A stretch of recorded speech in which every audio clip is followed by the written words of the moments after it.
The Alpha King's quill hovered just above the treaty. One signature, that was all it would take. One stroke of ink, and the Ironclaw Pack would enter the most powerful alliance in its history. The council hall was silent. Every wolf in the room watched Alpha King Laurence Farris, some with pride, some with envy. And at the far end of the long stone table, a young Omega servant stood frozen in place.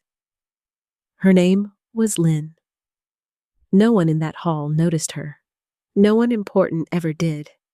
But Lynne's eyes were locked on the treaty scroll, and what she saw written there made the blood drain from her face, because hidden between those elegant lines of ink was a sentence that would destroy everything.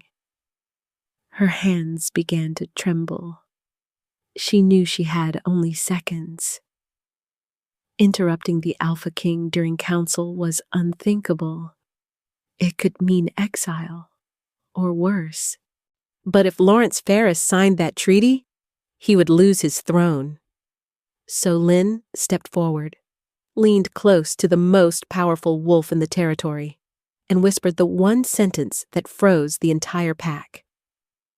"My king, don't sign that." For a heartbeat, no one moved. The torches along the stone walls flickered softly, casting long shadows across the council chamber, but the room itself had gone unnaturally still.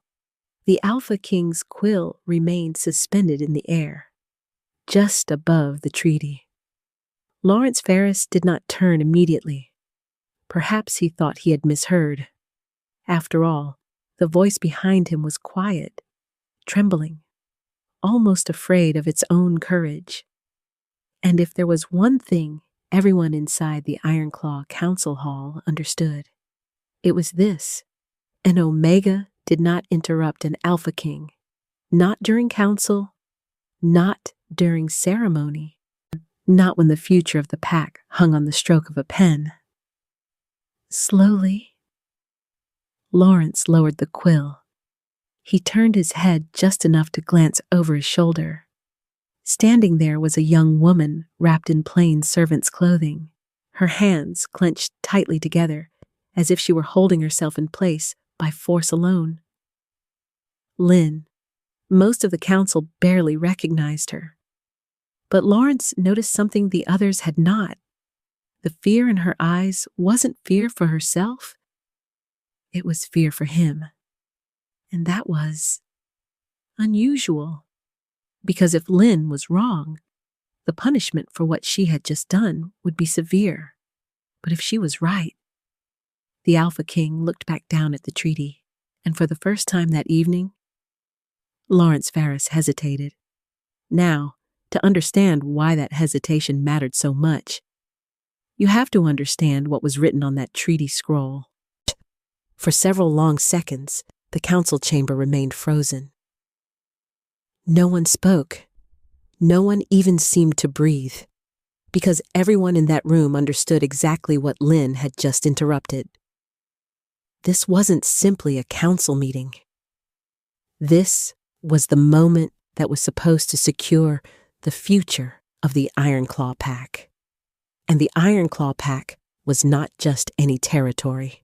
For 3 generations, it had been the dominant wolf pack in the northern valleys, strong enough to hold its borders against enemies, but wise enough to avoid unnecessary war. Much of that reputation rested on the shoulders of the man sitting at the head of the table. Alpha King Laurence Farris. Laurence had ruled for nearly 7 years now, long enough for every wolf in the territory to know 2 things about their king. First, he was a fair ruler, and second, he did not tolerate foolish interruptions, which made Lynne's whisper even more dangerous than it first appeared.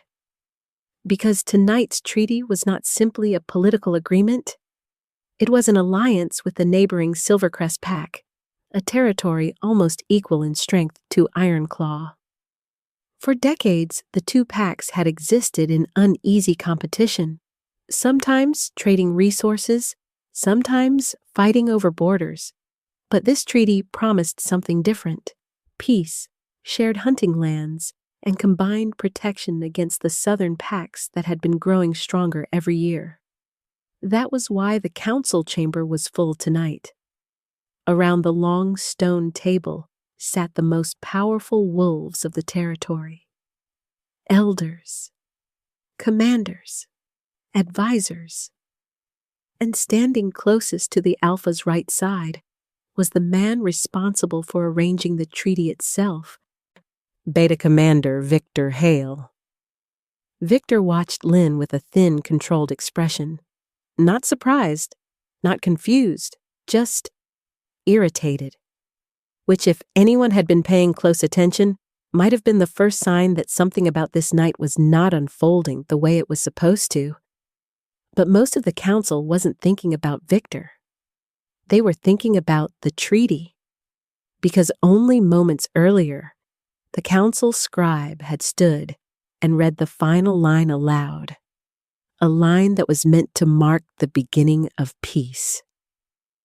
By this agreement, the Ironclaw Pack and the Silvercrest Pack will stand united from this night forward, and all that remained was for Alpha King Laurence Farris to sign it.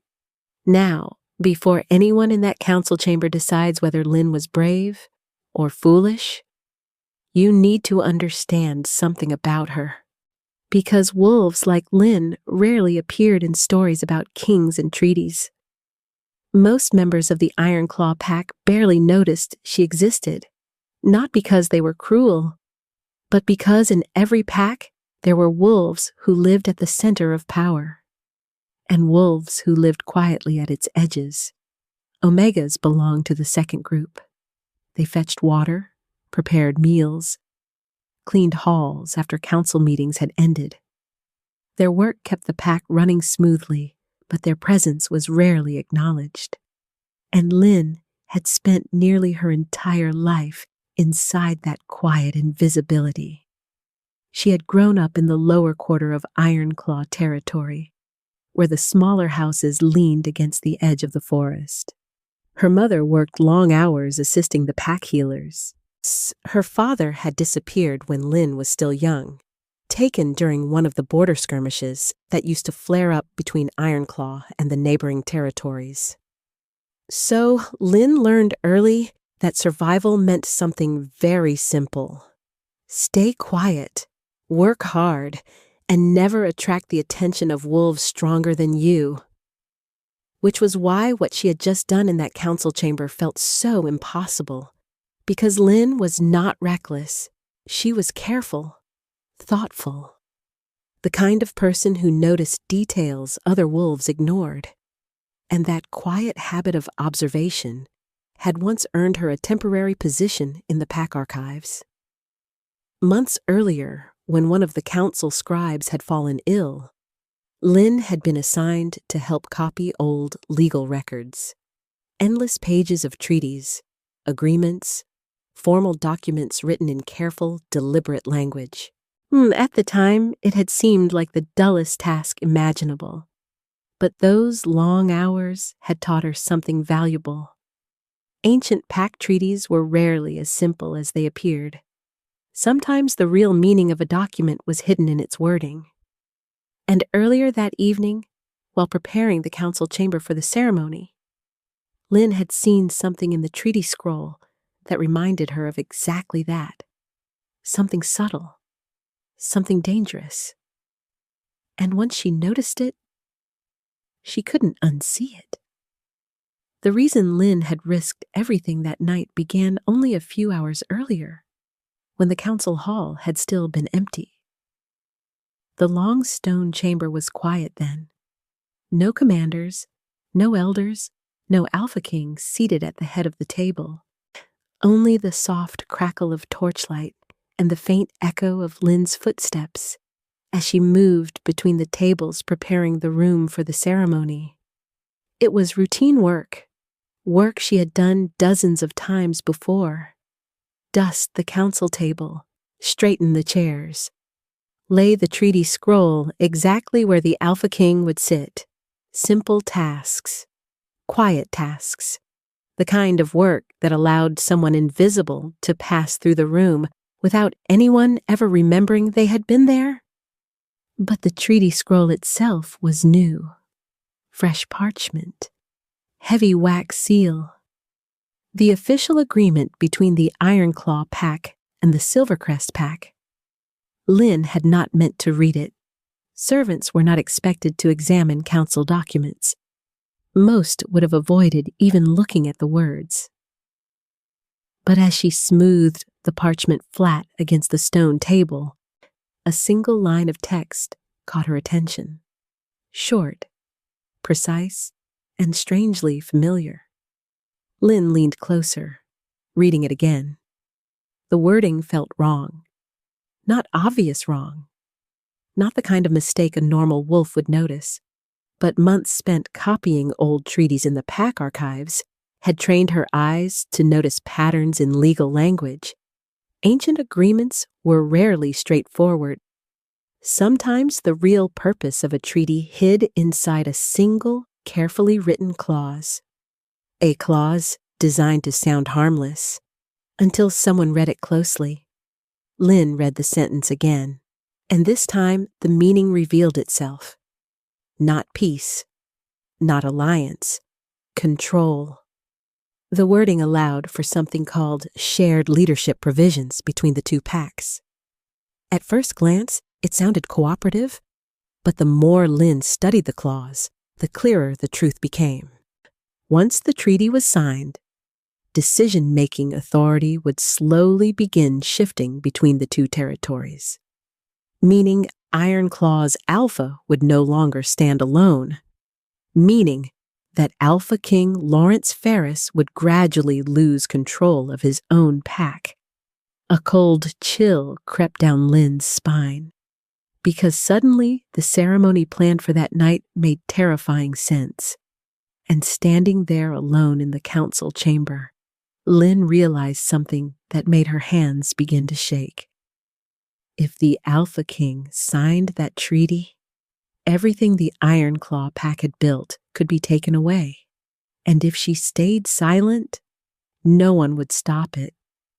By the time the council chamber filled that evening, the treaty had already been placed at the center of the stone table. The torches burned brighter now.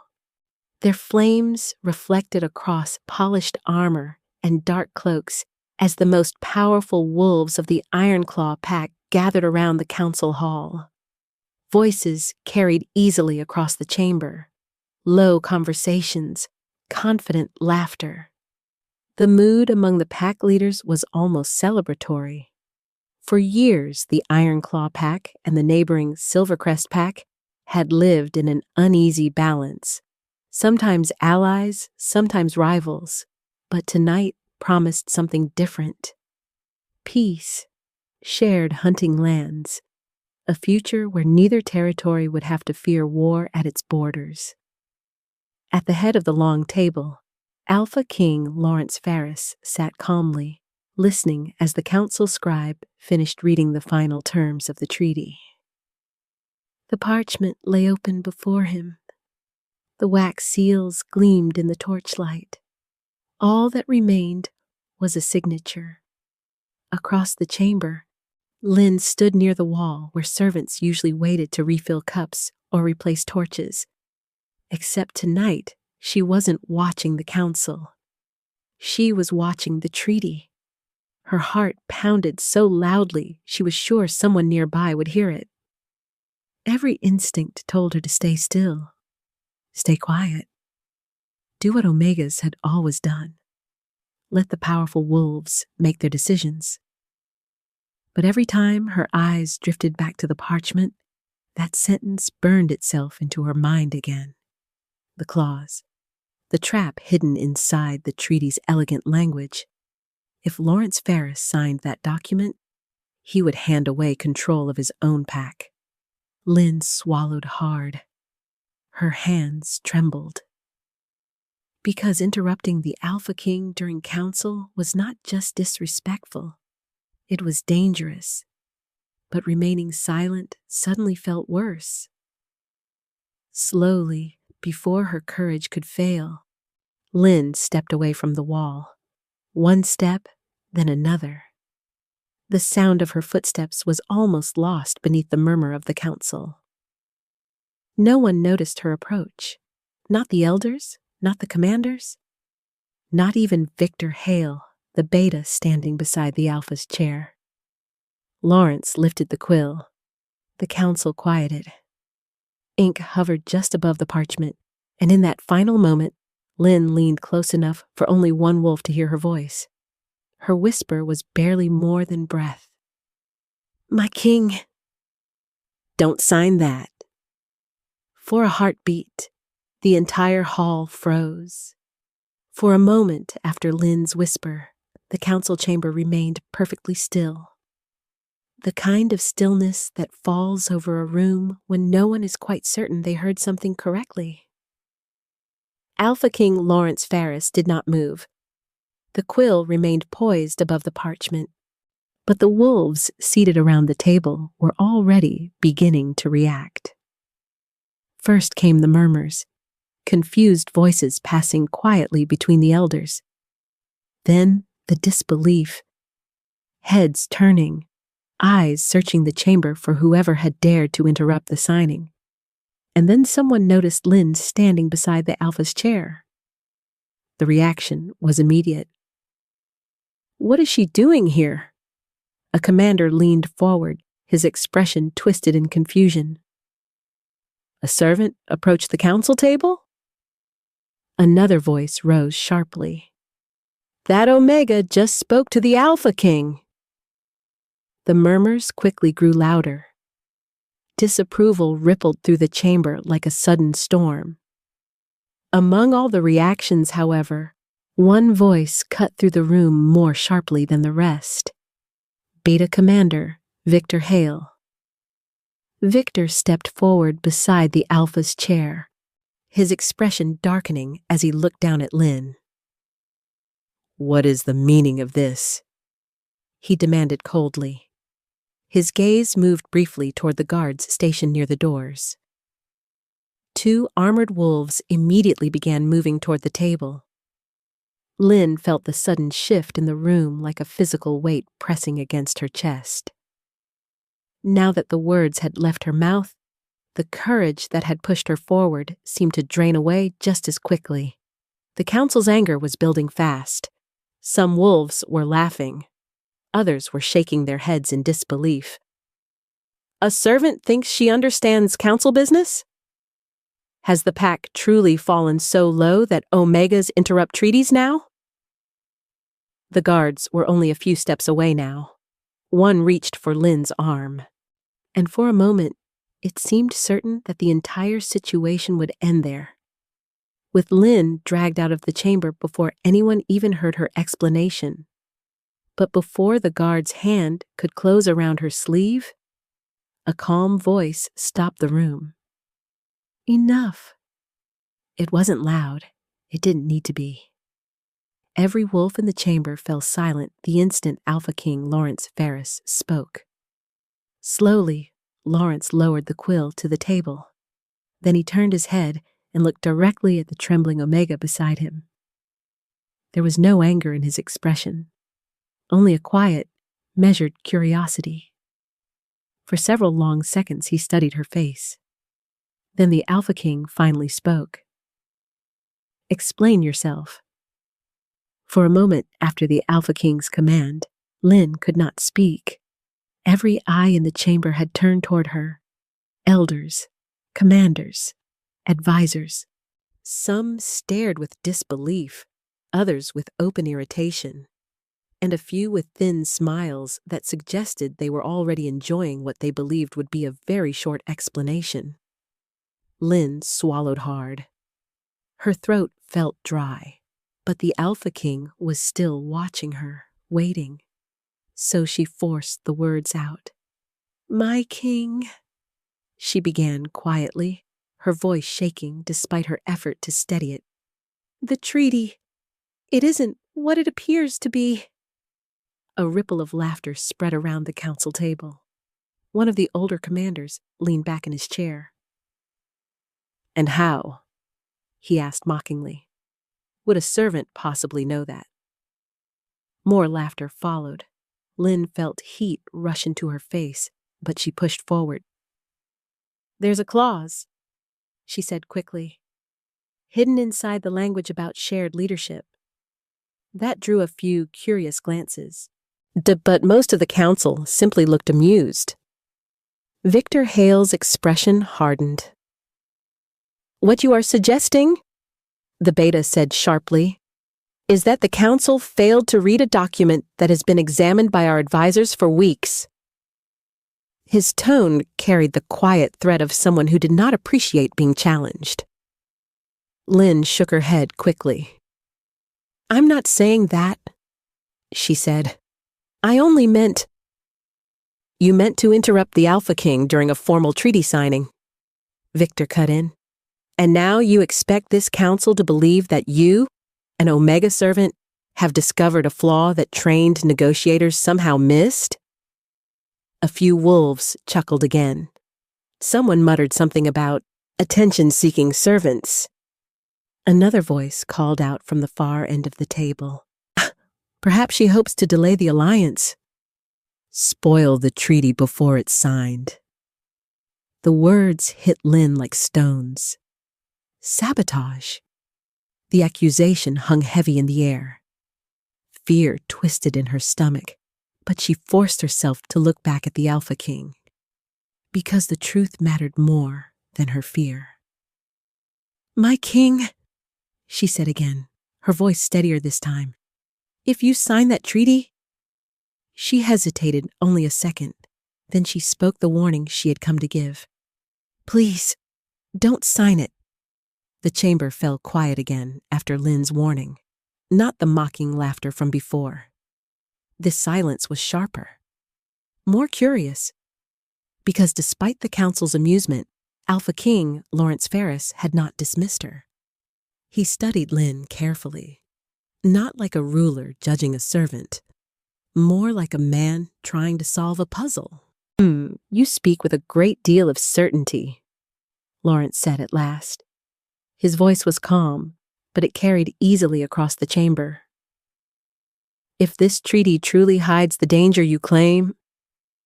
He leaned back slightly in his chair. Then tell me something, Lynne.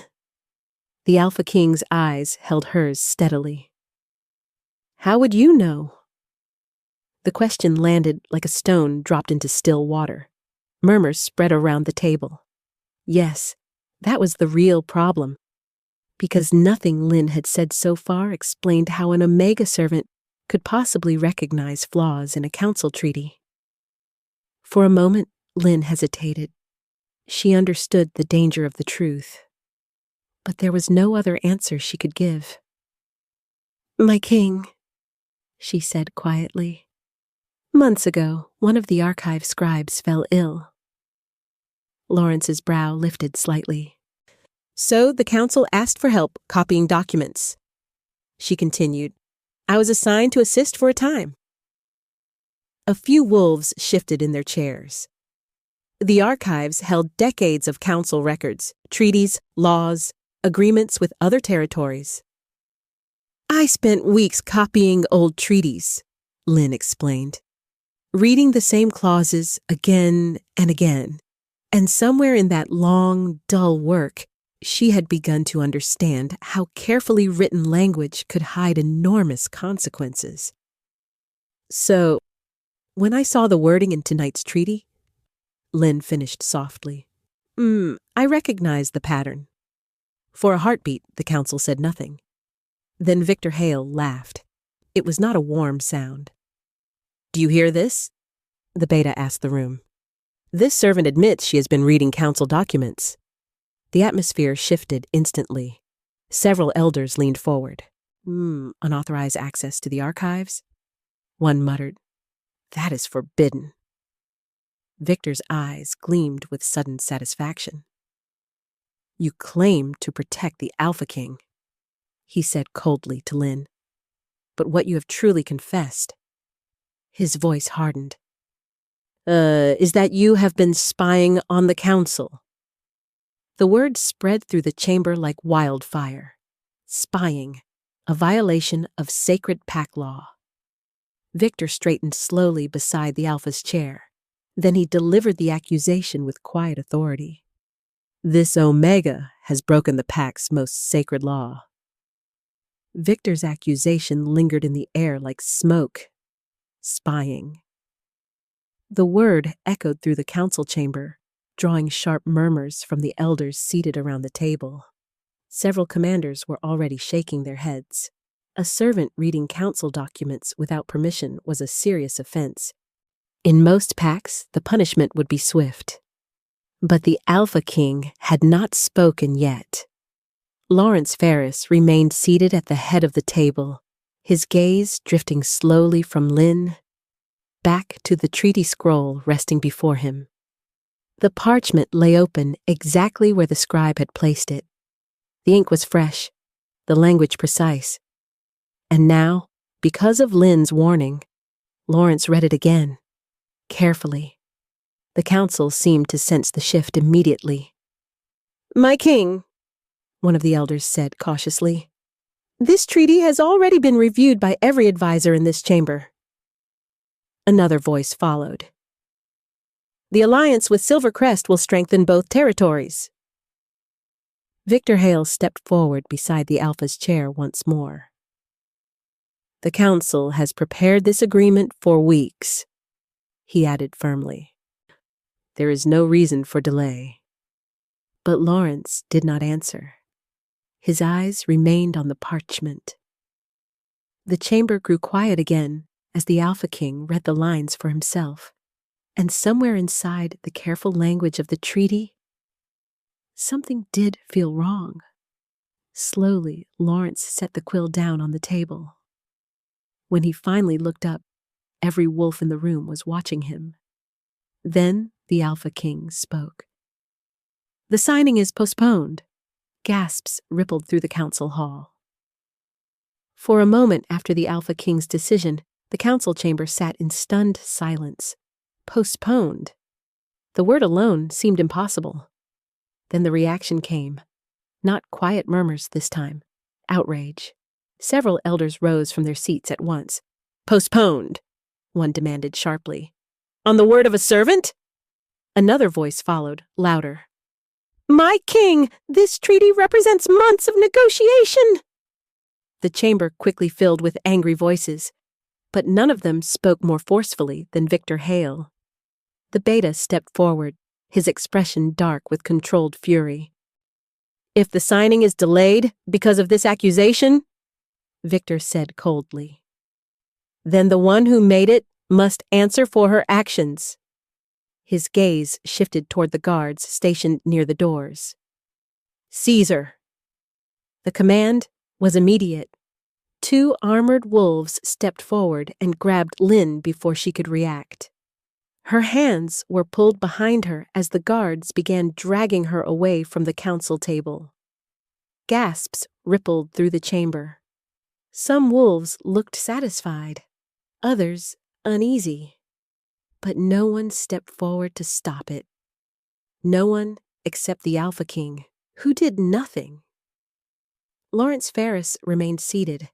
His eyes were no longer on the guards.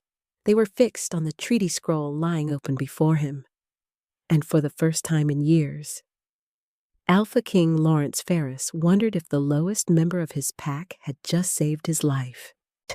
But the pack had already decided what Lynne's courage would cost her.